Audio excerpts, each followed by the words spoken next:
Hello दोस्तों, मैं JP आनंद math परिवार में आप लोग को स्वागत है। आज हम लोग पादप समूह माने प्लांट किंगडम के बारे में थ्योरी जानेंगे। अगर आप लोग रेलवे के कोई भी एग्ज़ाम जो है देने वाले हैं, जैसे एएलपी टेक्नीशियन या एनटीपीसी का एग्ज़ाम होने वाला है, तो उन सभी में जो है यह टॉपिक जो है बहुत महत्वपूर्ण भूमिका निभाएगी। तो आप लोग जो है मेरे चैनल पर अगर नए होंगे तो चैनल को सब्सक्राइब करें और दोस्तों के साथ शेयर करें। तो हम लोग जो है वीडियो जो है देरी नहीं करते हैं, वीडियो में जल्दी जो है हम लोग करते हैं वीडियो को शुरू। तो चलिए, दिया गया है एकलर ने पौधे का वर्गीकरण फूलों के आधार पर पौधों को 5 भागों में बांटा है। ध्यान रखिएगा, एकलर साहब जो है पौधे का वर्गीकरण जो है फूलों के आधार पर जो है पौधों को कै भागों में बांटा है? 5 भाग में। याद रखिएगा, कै भाग में बांटा है? तो 5 भाग में बांटे हैं। अब हम नीचे दिया गया है पादप जगत। देखिए, पादप जगत जो होता है तो पादप जगत जो है दिया गया है, तो हम लोग जो जानते हैं पादप जगत में एगो होता है अपुष्पोद्भिद, जिसको हम लोग क्रिप्टोगेम्स कहते हैं, और एक होता है पुष्पोद्भिद, जिसको हम लोग जो है फेनरोगेम्स कहते हैं। तो फेनरोगेम्स और क्रिप्टोगेम्स में अलग अलग जो है उसका भी जो है समूह बांटा गया है। तो हम लोग जो है बारी बारी से जानते हैं। अपुष्पोद्भिद मतलब क्रिप्टोगेम्स में जो है इसको जो है 3 भागों में बांटा गया है। ध्यान रखिएगा, एक जो है थैलोफाइटा, और दूसरा जो है ब्रायोफाइटा, और तीसरा जो है टेरिडोफाइटा। तो हम लोग समझ गए जो क्रिप्टोगेम्स में जो है थैलोफाइटा, ब्रायोफाइटा और टेरिडोफाइटा आता है। और थैलोफाइटा को जो है फिर जो है बांटा गया है, देखिए शैवाल में बांटा गया है, कवक में बांटा गया है और लाइकेन में बांटा गया है। तो याद रखिएगा, थैलोफाइटा के भी जो है कवक, शैवाल और लाइकेन में जो है बांटा गया है, और जीवाणु में भी बांटा गया है। तो याद रखिएगा, 4 भागों में बांटा गया है, शैवाल, कवक, लाइकेन एवं जीवाणु। तो याद रखिएगा, मेन रूप से जो है थैलोफाइटा को शैवाल, कवक और जीवाणु में बांटा गया। एगो लाइकेन जो है अलग से बढ़ा दिया गया है, तो आप लोग भी ध्यान रखिएगा। उसके बाद ध्यान रखिएगा पुष्पोद्भिद में क्या बांटा गया है। तो फेनरोगेम्स में इसमें नग्न बीजी और आवृत बीजी। याद रखिएगा, जिसको हम लोग जो है नग्न बीजी को जो है जिम्नोस्पर्म कहा जाता है, और आवृत बीजी को जो है एंजियोस्पर्म कहा जाता है। अब ध्यान रखिएगा, ये एंजियोस्पर्म के भी जो है 2 भाग में बांटा गया है। एंजियोस्पर्म के 2 भाग में कौन कौन है से देख लेते हैं। एक बीजपत्री और दूसरा जो है 2 बीजपत्री। तो याद रखिएगा, एंजियोस्पर्म को जो है 2 भागों में बांटा गया है। एक में है जो 1 बीजपत्री और दूसरा में जो है 2 बीजपत्री। अब उसके बाद तो क्रिप्टोगेम्स को जो है 3 भाग में बांटा गया है। तो हम लोग जो है बारी बारी से उसके बारे में जानते हैं। देखिए, दिया गया है क्रिप्टोगेम्स को जो है 3 भाग, थैलोफाइटा, ब्रायोफाइटा और टेरिडोफाइटा। तो हम लोग जो है सबसे पहले थैलोफाइटा के बारे में जानते हैं। तो थैलोफाइटा में देखिए, थैलोफाइटा में दिया गया है इस वर्ग में शामिल पौधे में जड़, तना, पत्ती विभाजित नहीं होता है। तो याद रखिएगा, थैलोफाइटा के समूह में जो होता है जड़, तना और पत्ती जो होता है विभाजित नहीं होता है। अब थैलोफाइटा के समूह में जो ध्यान रखिएगा कौन कौन आता है, तो शैवाल आता है, कवक आता है, लाइकेन आता है और जीवाणु आता है। तो कौन कौन का है? शैवाल, कवक, जीवाणु और लाइकेन। तो हम लोग जो है सबसे पहले शैवाल के बारे में जानते हैं, जिसको हम लोग इंग्लिश में एल्गी कहा जाता है। तो अलगी के बारे में जानते हैं। तो इस वर्ग के प्लांट क्लोरोफिल के कारण हरे होता है। देखिए, इसमें ध्यान रखिएगा, जो शैवाल में जो होता है क्लोरोफिल होता है। तथा शैवाल जो होता है, कुछ शैवाल, पूरा शैवाल नहीं होता है, लेकिन ध्यान रखिएगा कुछ शैवाल जो होता है प्रकाश संश्लेषण की क्रिया करते हैं और यह नमी युक्त जगहों पर होता है। जैसे हम लोग जो है देहाती भाषा में कल पर जाते होंगे तो काई जो लगा हुआ रहता है, तो ही काई जो होता है वो शैवाल होता है। तो आप लोग जो है समझ गए और देख भी लिए होंगे, जो काई जो होता है वो शैवाल होता है। या नमी स्थान पर जो होता है, पानी उनी में भी जाइएगा तो नमी स्थान पर जो होता है ये शैवाल उगे हुए रहता है। इसकी कोशिका भित्ति जो होती है सेलुलोज की बनी होती है। बहुत इंपॉर्टेंट, याद रखिएगा, जो शैवाल की कोशिका भित्ति जो होती है सेलुलोज की बनी होती है। तो हम लोग समझ गए होंगे। अब देखिए इसमें शैवाल का कुछ उदाहरण है, तो याद रखिएगा शैवाल का उदाहरण याद रखिएगा। नॉन स्टॉक जो होता है शैवाल का उदाहरण है। एजोला भी शैवाल का उदाहरण है और क्लेडोमोनास जो है शैवाल का उदाहरण है और अलोथ्रिक्स भी जो है शैवाल का उदाहरण है। स्पाइरोगैरा भी जो है शैवाल का उदाहरण है। तो आप लोग जो है शैवाल का उदाहरण समझ गए होंगे। नॉन स्टॉक,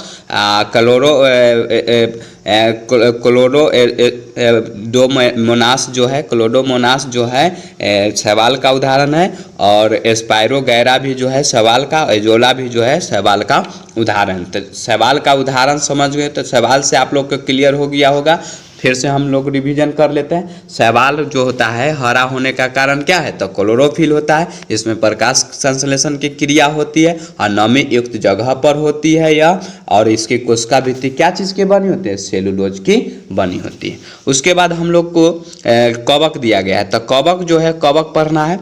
तो कवक के बारे में ध्यान रखिएगा। कवक, इसमें क्लोरोफिल नहीं होता है, तो ध्यान रखिएगा कवक में जो होता है क्लोरोफिल नहीं होता है, जिसके कारण जो है प्रकाश, जब क्लोरोफिल ही नहीं होगा तो प्रकाश संश्लेषण की क्रिया भी नहीं होगा। तो आप लोग समझ गए होंगे।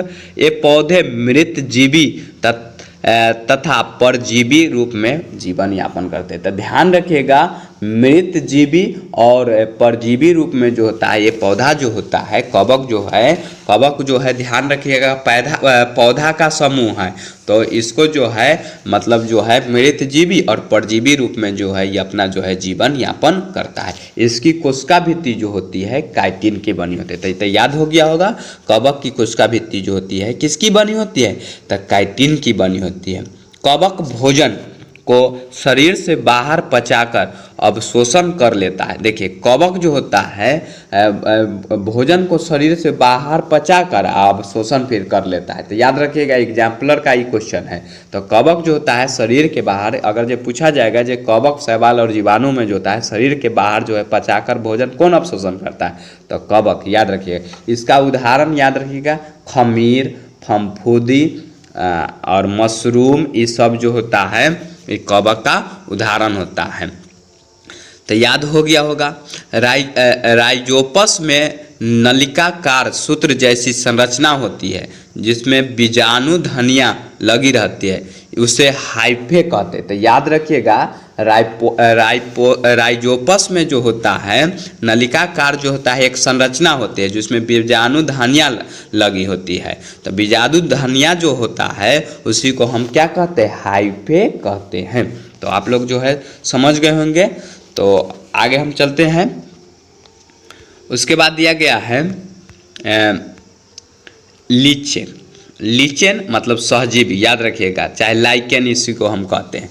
तो लाइकेन यह एक सहजीवी संबंध है जिसमें शैवाल और फंगी, मतलब कहने का मतलब है जो कवक और शैवाल के साथ जो है ये सहजीवी संबंध रखता है। तो याद रखिएगा। अब सहजीवी क्या होता है जानते हैं, सहजीवी ध्यान रखिएगा जो एक दूसरे के जो संयोग में रह के माने सहयोग में रहकर ओकरा से खाना आ फिर ओकरा से खाना प्राप्त कर लेता है ना, तो उसी को हम सहजीवी कहते हैं। याद रखिएगा एल्गी और फंगी के सहजीवी के समूह के रूप में ही लीचेन कहा जाता है। तो याद रखिएगा, लाइकेन जो है एल्गी और फंगी, मतलब कहने का मतलब है कवक और शैवाल के जो होता है सामूहिक रूप को ही हम लोग जो है लाइकेन कहते हैं। तो लाइकेन आप लोग देख लिए होंगे, पौधा पर जो उजला उजला जो देखते हैं लगा हुआ रहता है सूखल पौधा पर, तो वो लाइकेने होता है। ऐसे कलर तो इसका कई कलर होता है, लेकिन ध्यान रखिएगा नज़दीक में मिल जाता है तो उसके आधार पर जो हम बोल दिए हैं।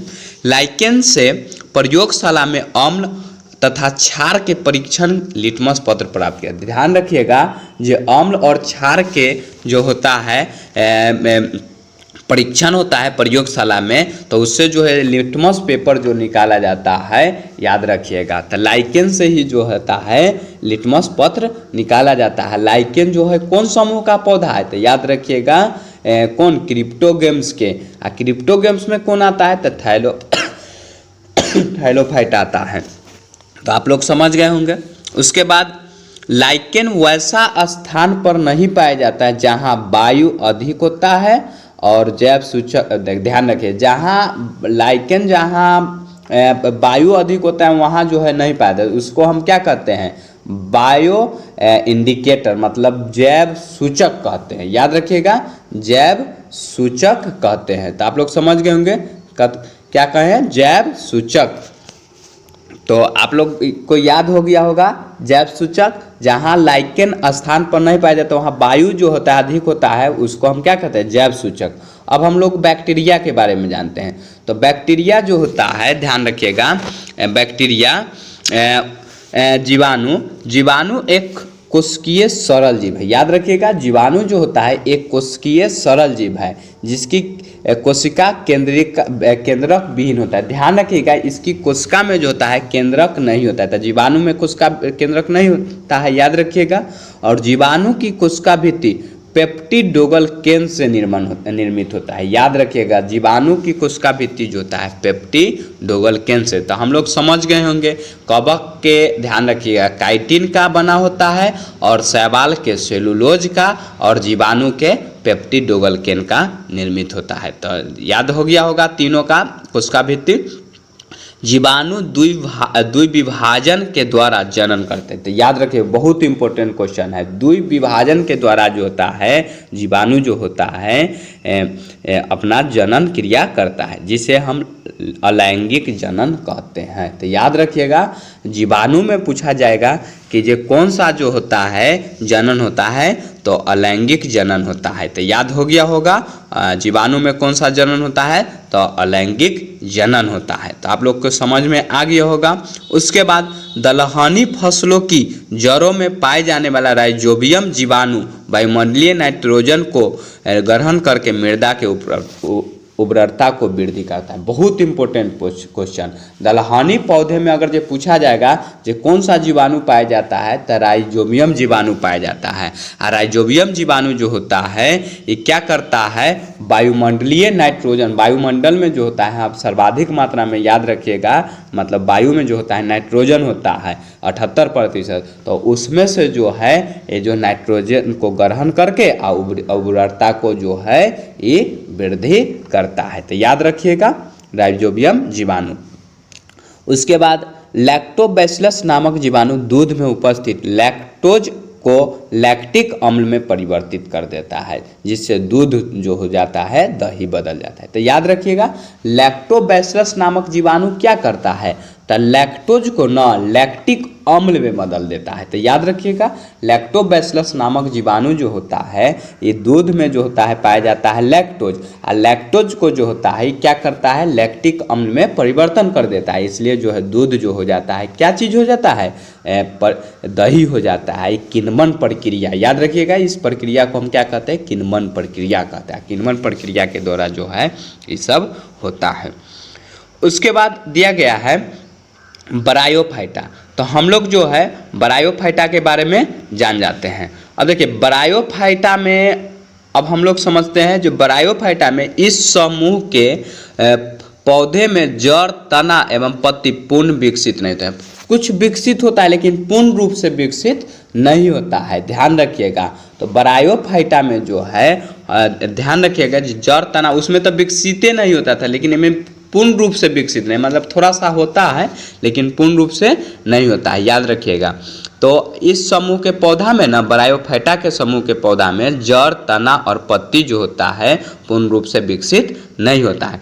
ये जल के साथ साथ स्थल में भी पाया जाता है। इस पादप के समूह को उभयचर, याद रखिएगा, एम्फीबियंस वर्ग के प्लांट कहा जाता है। तो याद रखिएगा, उभयचर पौधा किसे कहा जाता है? तो ब्रायोफाइटा के पौधा को कहा जाता है।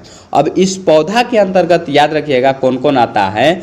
तो याद रखिएगा, मॉस, रिक्सिया और लिवर बट, याद रखिएगा, लिक्सिया, लिवर बट, तो याद रखिएगा, और फनेरिया भी जो आता है, रेक्सिया, फनेरिया, मॉस और लिवर बट जो होता है इन पौधा के अंतर्गत आता है। याद रखिएगा, ब्रायोफाइटा के अंतर्गत जो है पूछा जाएगा कि मॉस किस पौधा के अंतर्गत, माने किसके अंतर्गत आता है? तो याद रखिएगा, ब्रायोफाइटा के अंतर्गत, ब्रायोफाइटा के अंतर्गत मॉस, रेक्सिया, लिवर बट, फनेरिया ये सब आता है, याद रखिएगा। उसके बाद हम लोग जो है टेरिडोफाइटा के अंतर्गत पढ़ते हैं।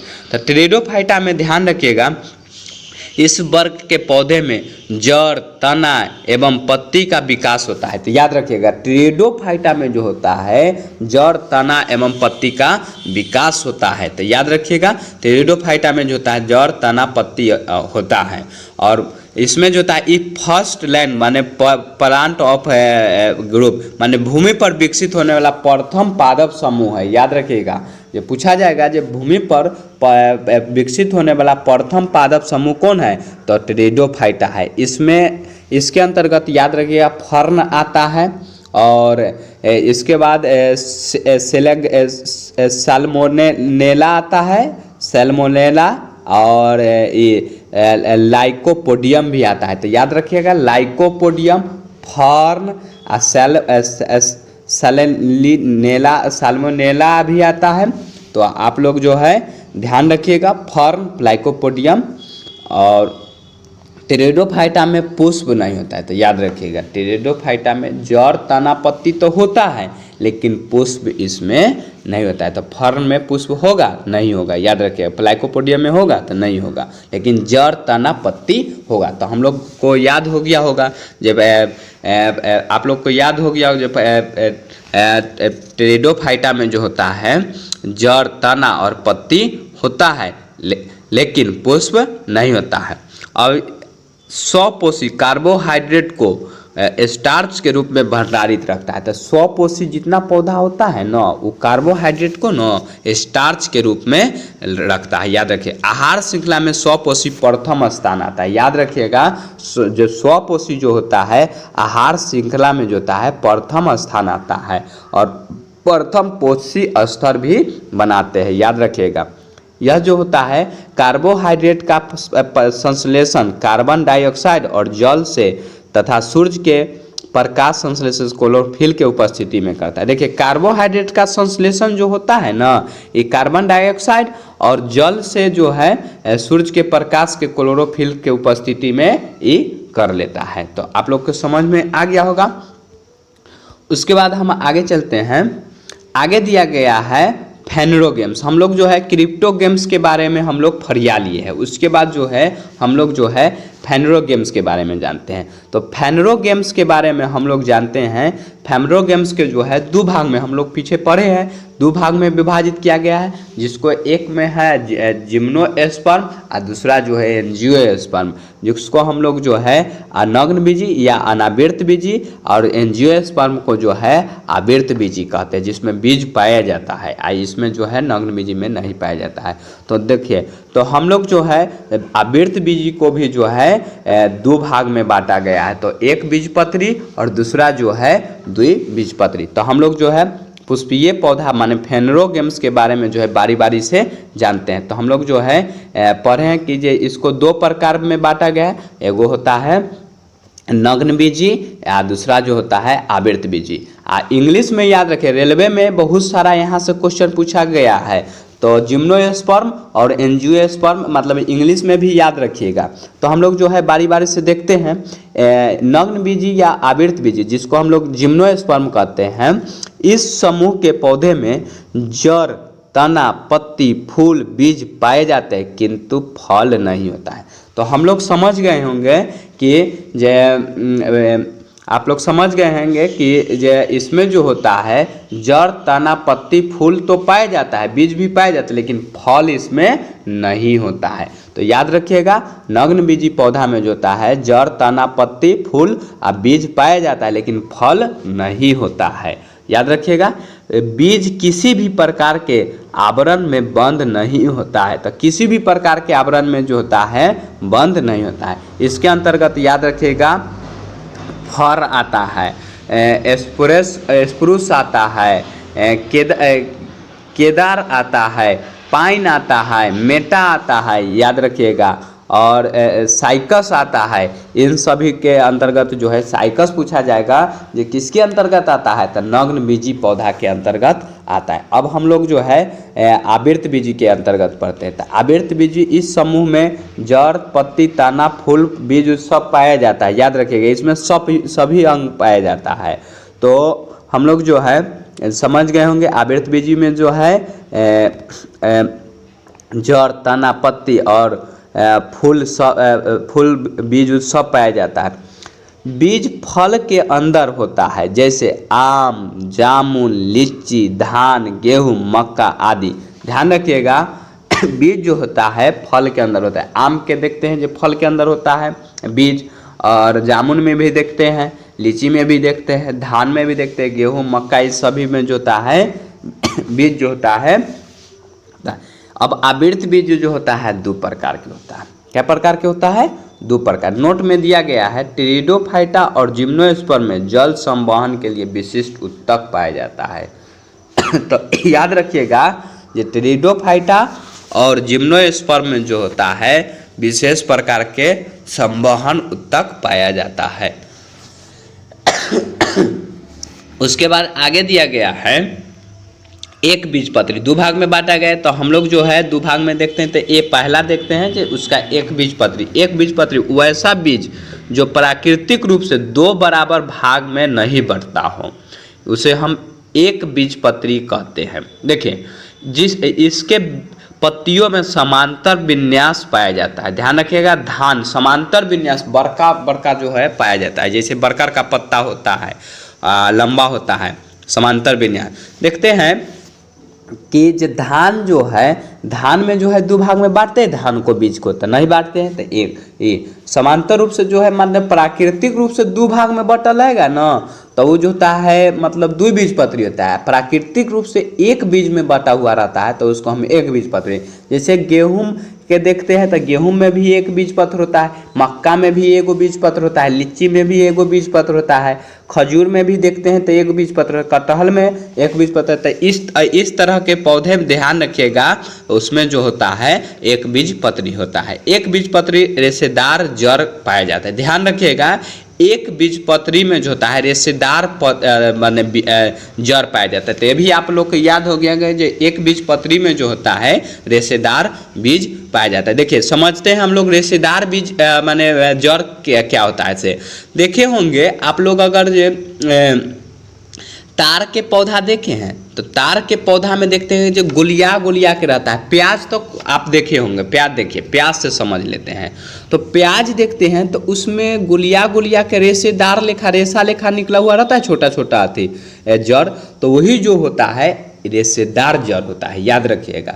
तो उस तरह के पौधा जो होता है, जैसे धान में भी देखिएगा तो मतलब गुच्छा लेखा एक ठोन रहता है, गेहूं में भी देखिएगा तो उसी तरह से होता है, मक्का में भी देखिएगा तो उसी तरह से रहता है, लीची में भी जो होता है उसी तरह के रहता है।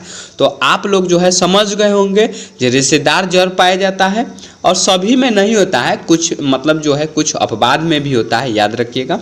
द्विबीजपत्री वैसा बीज जो प्राकृतिक रूप से दो बराबर भागों में बटा होता है। तो याद रखिएगा, दो बराबर भाग में, जैसे आम के जब हम लोग आम खाते हैं तो उसका आँठी जो होता है, आँठी मतलब गुठली जो होता है, उसमें देखते हैं तो उसको जब हम चीरते हैं माने फाड़ते हैं तो उसको जो है दो भाग में विभाजित हो रहता है।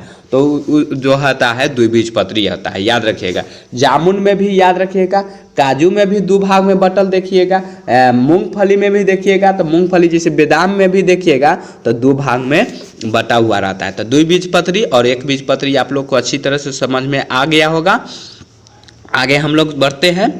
अब देखिए आगे दिया गया है बीज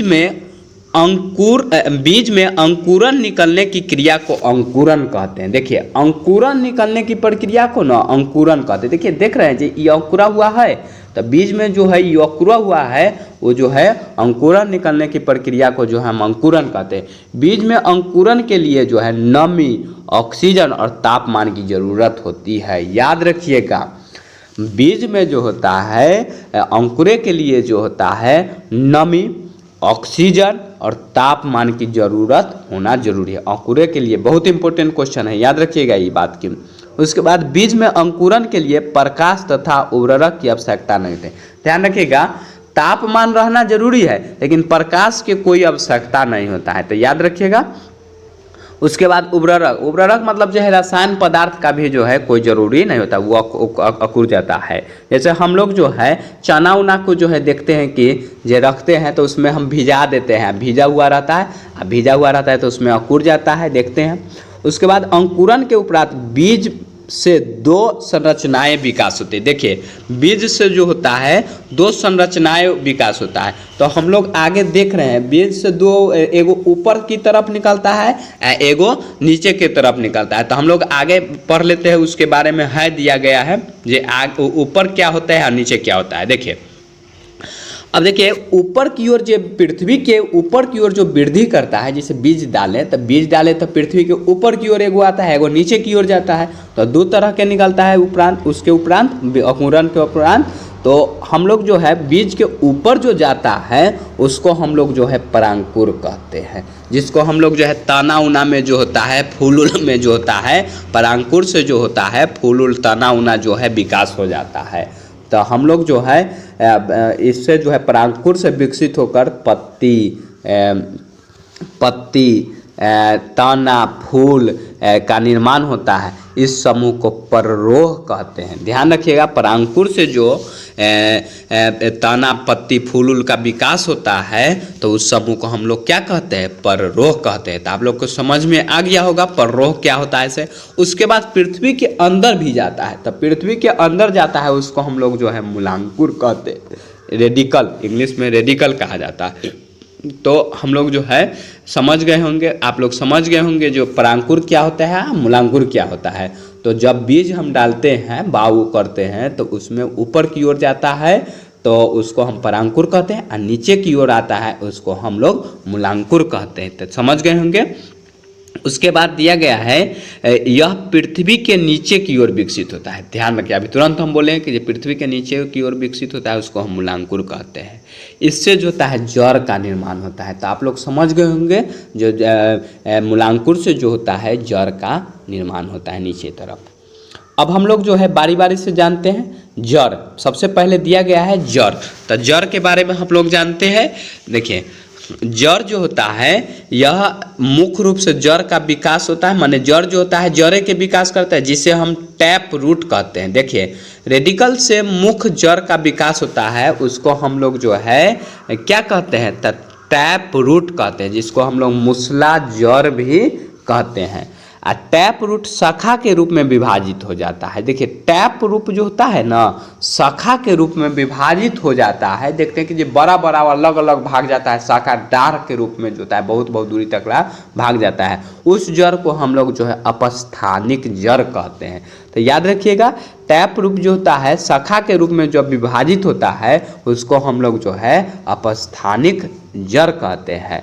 और अपस्थानिक जड़ जो होता है बाल जैसी रचना का निर्माण करता है। तो अपस्थानिक जड़ में देखते होंगे तो बाल जैसी जो है रचना का निर्माण करता है। देखिए तो हम लोग जो है जड़ जो है देखते हैं। देखिए जड़ ये देख रहे हैं, तो इस जड़ जो देखे है तो इस शाखा के रूप में देख रहे हैं विभाजित हो रहा है। तो शाखा के रूप में जो विभाजित होता है तो उसको हम लोग जो है अपस्थानिक जड़ कहते हैं। इससे ही जो है रेशा लेखा निकलता है छोटा छोटा धागा लेखा निकलता है तो उसको हम लोग जो है ध्यान रखिएगा क्या कहते हैं, तो हम लोग जो है उसको जो है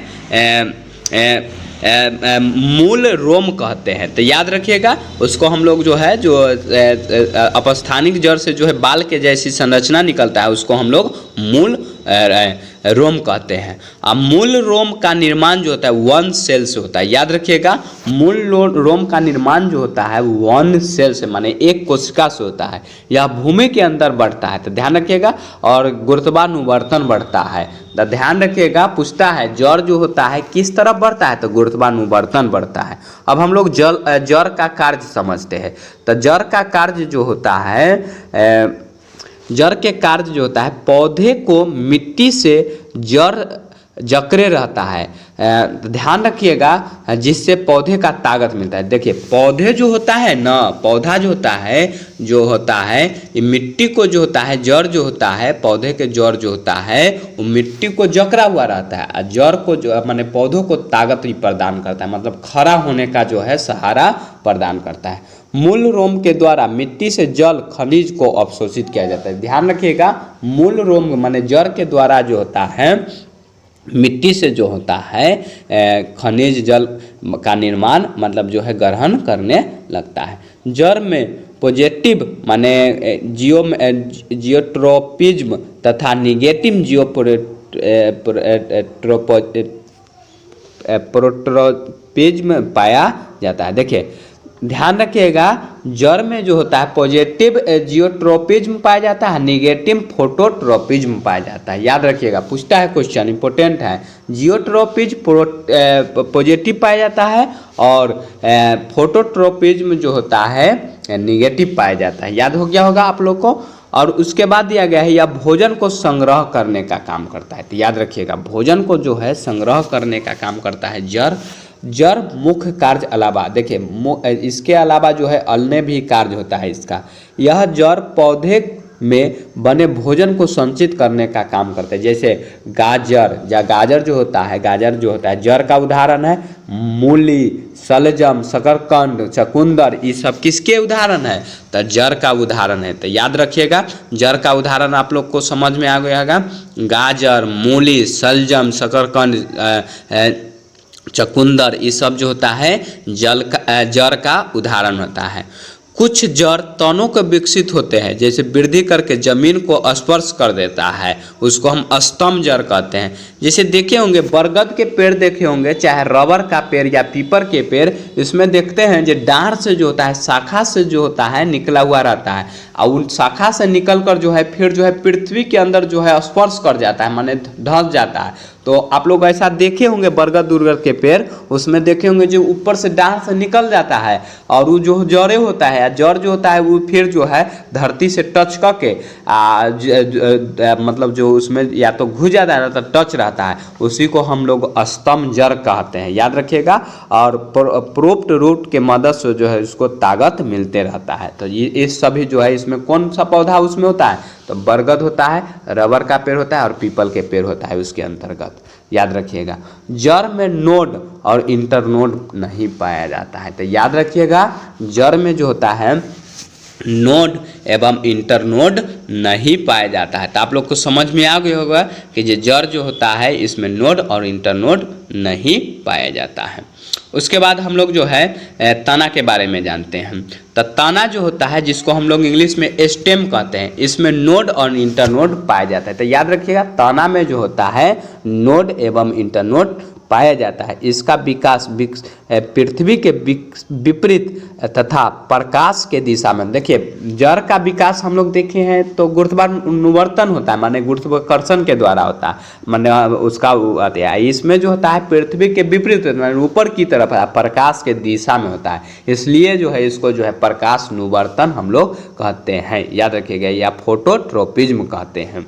जड़ में पॉजिटिव फोटोट्रोपिज्म, देखिए फोटोट्रोपिज्म मतलब पॉजिटिव मतलब क्या होता है, प्लस चार्ज, मतलब जो ऊपर की ओर बढ़ा तो फोटोट्रोपिज्म होगा। और निगेटिव जियोट्रोपिज्म मतलब जियोट्रोपिज्म गुरुत्वानुवर्तन जो होता है निगेटिव होता है। याद रखिएगा यह पौधे का मुख्य भाग होता है जिस पर पत्ती, फूल, फल विकसित होता है। ध्यान रखिएगा, तना पर जो होता है पत्ती, फूल और फल जो होता है विकसित होता है।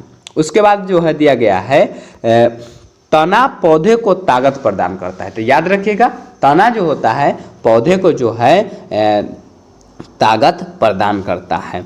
उसके बाद तना के द्वारा ही पत्तियों के निर्मित भोज्य पदार्थ को पौधे के विभिन्न भागों तक पहुंचाया जाता है। देखिए, तना के ही द्वारा जो होता है ना, क्या होता है, भोज्य पदार्थ को जो है पौधे के विभिन्न भागों तक ला जो है पहुंचाया जाता है। और तथा जड़ से अवशोषित जल और खनिज को भी जो है पत्ती तक पहुंचाने का काम करता है तना ही। तो ध्यान रखिएगा, हमारे मतलब पौधे में जो होता है तना जो होता है भोजन को जो है पत्ती तक विभिन्न भागों तक पहुंचाने का काम करता है। और जड़ से भी जो खींचा गया था जल और खनिज लवण, उसको भी जो है पत्ती तक पहुंचाने का काम करता है तना। उसके बाद दिया गया है कुछ तने भोज्य पदार्थ को संचित कर लेता है। देखिए, कुछ तना जो होता है भोज्य पदार्थ को जो होता है मतलब अपना संचित कर लेता है, जिससे अपना जो है वो पोषण कर सके। जैसे तना का उदाहरण याद रखिएगा, आलू होता है, प्याज होता है, अदरक होता है, हल्दी होता है, ओल होता है, अरबी होता है, लहसुन होता है। तो आप लोग जो है हद कर दी, आपने कोडिंग याद रखिएगा, ह से हल्दी, द से होता है अदरक, आ से हो गया आलू, प से हो गया प्याज, आपने आ डबल आ याद रखिएगा, तो आ से ओल, आ से अरबी और ल से लहसुन याद रखिएगा। तो कोडिंग भी ध्यान रखिएगा, हद कर दी आपने। उसके बाद दिया गया है कुछ तना पत्तियों के रूप में विकसित होता है। देखिए, कुछ तना ऐसा होता है जो पत्ती के रूप में विकसित होता है। तो ध्यान रखिएगा, नागफनी के पौधा देखे होंगे तो इसमें जो होता है पत्ती के रूप में जो होता है विकसित होता है। कुछ तना जो होता है क्या होता है, कांटे के रूप में भी होता है। तो ध्यान रखिएगा, कुछ तना जो होता है पत्ती के रूप में विकसित होता है जैसे नागफनी के, कुछ तना जो होता है कांटे के रूप में विकसित होता है जैसे सुरक्षा प्रदान करने के लिए, जैसे नींबू का, बेल का और बबूल का। ध्यान रखिएगा, नींबू, बेल और बबूल का जो होता है तना जो होता है जो है कांटे के रूप में पाया जाता है। तो हम लोग जो है वीडियो को यहाँ ही समाप्त करते हैं ताकि जो है वीडियो जो है लॉन्ग हो जाए। अगर जो वीडियो आप लोग को जो है अच्छा लगा होगा तो मेरे चैनल को सब्सक्राइब करें और दोस्तों के साथ शेयर करें। मिलते हैं अगले वीडियो में। थैंक यू, धन्यवाद। जय हिंद, जय भारत।